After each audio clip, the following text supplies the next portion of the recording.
So today is update day, but we didn't actually get maintenance. However, we still got a new shop update with some new sales. We have our new weekly rewards with then the weekly reset, the continuation of the Lunar Event, and do be aware they did actually kinda ninja nerf Gale, along with some other minor weapon adjustments that for some reason were not in our patch notes last week. So let's jump into the details. First of all, the shop update. We have returning this Silent Outlaw package, coming with that outfit, which includes the hat. But you also have this glide morph, a pretty cool skinned goose, this Amitoi, and this emote. But again, it is a returning bundle, so we've seen this whole outfit before. Although I haven't actually checked it out with that kind of fur decoration effect. Actually pretty neat, but will cost you 350 lucent. And this is how it is on a male character as well. But also returning is the Commander's Fighting Spirit outfit. Just a standalone piece. I believe we did have this one actually pretty recently, and if you don't like those big shoulders, you can remove them here, but then the outfit doesn't look too great, at least on a male character. And this is it here on a female character with then the full decoration. Not quite a fan, and I'm sure some of you would prefer it to show a bit more skin on a female character. But let's jump to the new items this time around. We have this glide morph, the Flame Ferthur. A bit of a reskin of that glide morph. We have different iterations of that, the Periton Ferthur, Amarian Ferthur, and yes, now the Flame Ferthur. It's only 3 growth points, so not really important to get. There's also the new Amitoi, the Bully Shaccoon, and this simply gives a bonus in the desert region, so decent for that, but will not add to your pal synergies, so not exactly an important one for 600 lucent.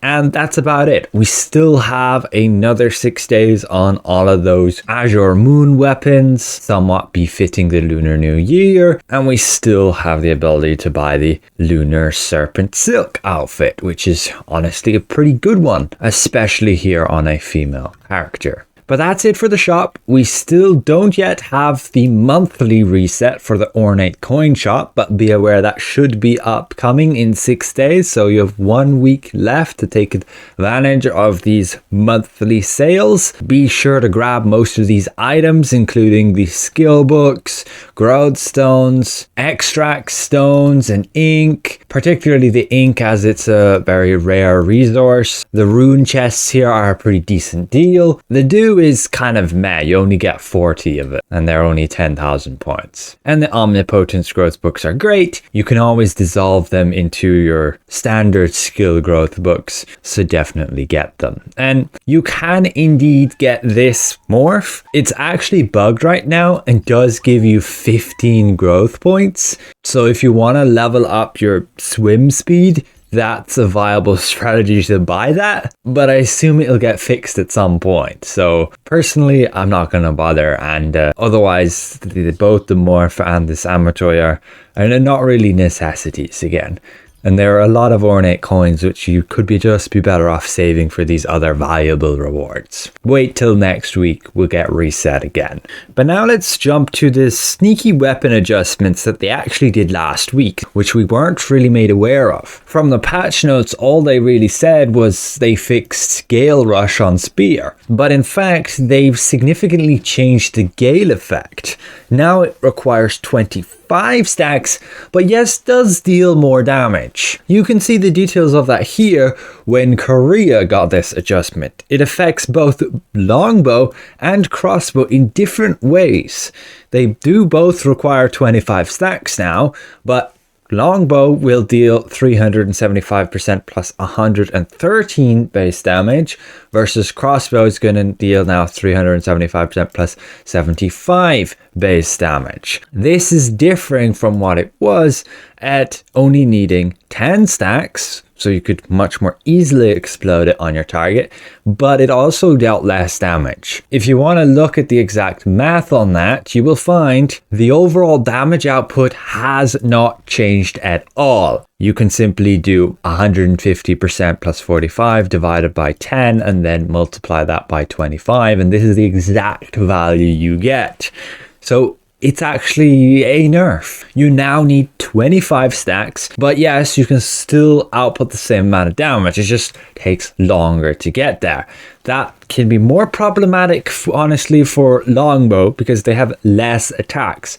But for Crossbow, not that a big deal because you still are proccing your Gale effect like crazy on, say, Annihilation Barrage Shot when you combine that with Mother Nature's Protest on Gale Shot. Like we can see in, say, this example, you can still trigger Gale an absolute ton of times despite needing 25 stacks on your target for it to explode.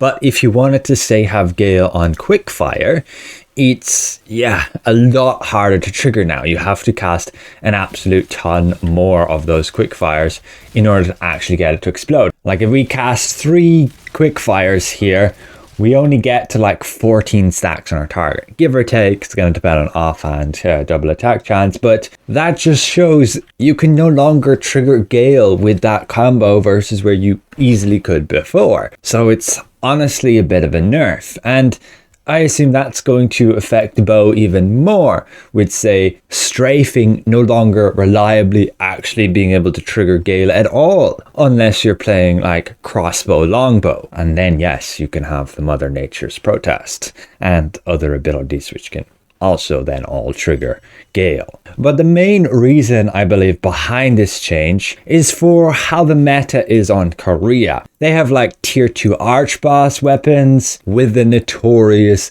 Cody crossbow. This one having an additional effect with 25 Gale stacks, which used to just be 10. So you would trigger it an absolute ton more. So that nerf directly impacted the Cody crossbow, reducing its damage output and the amount of times you cause that collision pull on your targets.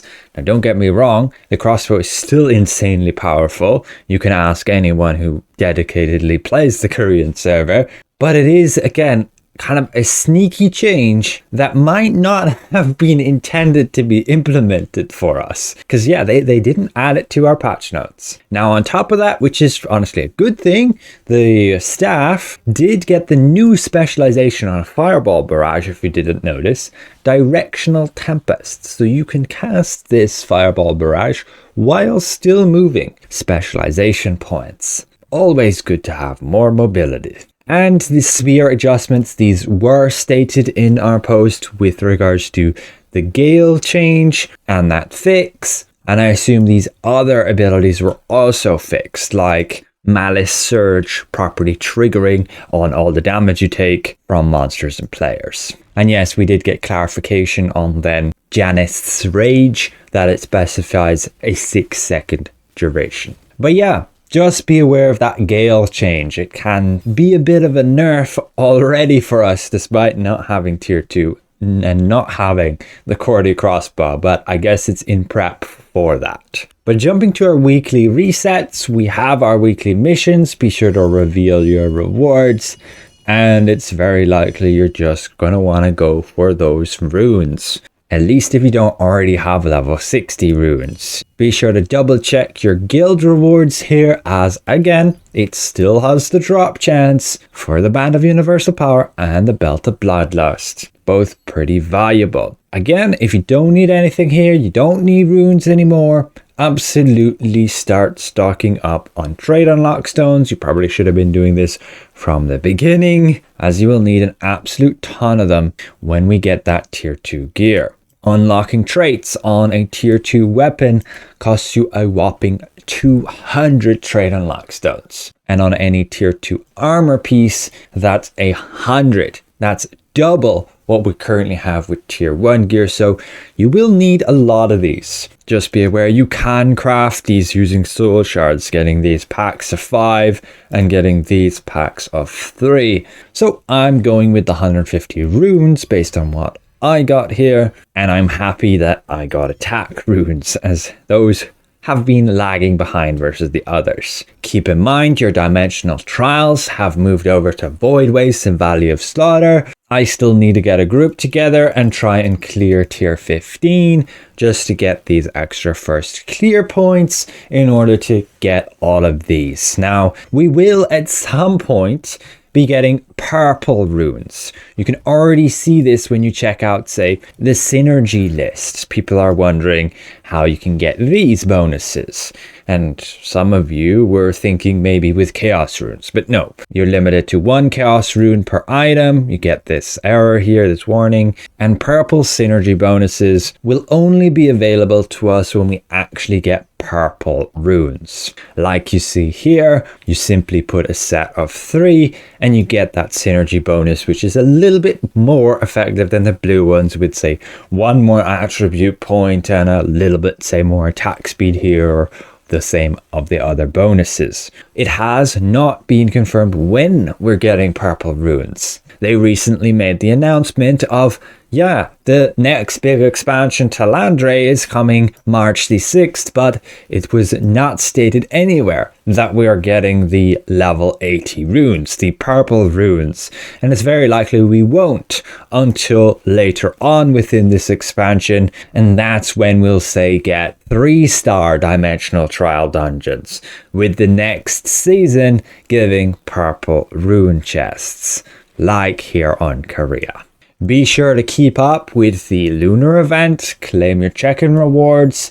These New Year cards, you're simply just going to use them, and good luck on your drops. You can get up to 30 million solent. We got unlucky and just got the bare minimum there. And yes, there's only 1 week left on this event, so be sure to get those coins, continue to do your activities and get all of them. We have the weekly reset at the merchant, and yes, it's intended we don't actually get a refresh of the unlocked stones, as unfortunately this was just the total amount you could get this event is 100, which is fine. But yes, definitely get all your chaos runes. These are huge value. Get your skill books, and after that you might want to save up another 134 coins for next week, because this will restock and the event merchant will only disappear as stated in the event notes on February the 12th, which is a week later than the event ends. So we will very likely get another restock at this time, allowing you a 3rd time to buy these rewards, the chaos runes and the skill books being again the most valuable things to obtain here. And you could potentially also get the polished crystals if you have an excess of coins, or the trade stones. The training do is kind of a scam here. You only get 10,000 points per New Year coin, but yes, you could spend 200 of those coins. Honestly, not really worth. That's pretty much everything though for today's update. A bit of a shop change, weekly resets, and just be aware of those weapon adjustments that did actually get implemented despite the devs not saying anything in the patch notes. I would appreciate them to give a bit more detail and fully list all the changes that we get. Oh, and last thing, do check your mail. We actually do get free 200 Ornate Coins. So thanks all for watching. A special thank you to all my channel members, and we'll see you all around. Goodbye for now.